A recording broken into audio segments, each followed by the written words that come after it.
gather round, it's story time.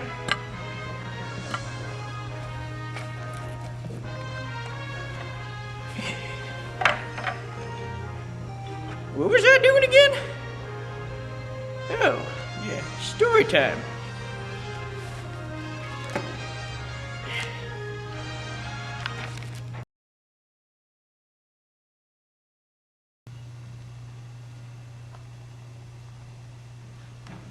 Once upon a time, Peter was hanging out with Jesus and asked him, "Lord, how often should I forgive someone who sins against me? 7 times? No, not 7 times, Jesus replied, but 7 times 70. Therefore, heaven can be compared to a king who decided to settle up accounts with his servants who had borrowed money from him. During this process, one of the servants was brought to him. This servant had borrowed so much money that it would take him 2,000 lifetimes to pay him back if he gave him every cent he earned. In other words, it was impossible for the servant to repay him.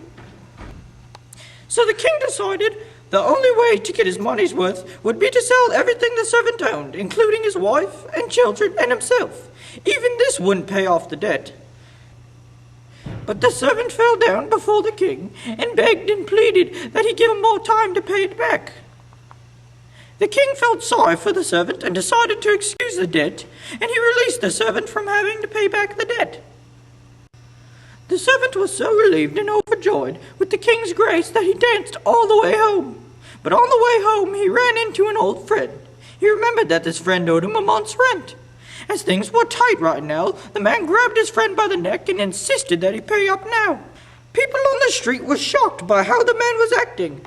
Word got back to the king about the man he had forgiven and how he was acting.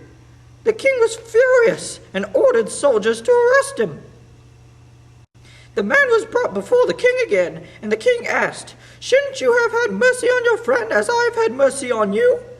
Without hearing the man's response, the king sent the man to prison to be tortured until he could repay the debt. And then Jesus replied, "That's what my heavenly Father will do to you if you refuse to forgive your brothers and sisters from your heart." Now, kids, the moral of this story is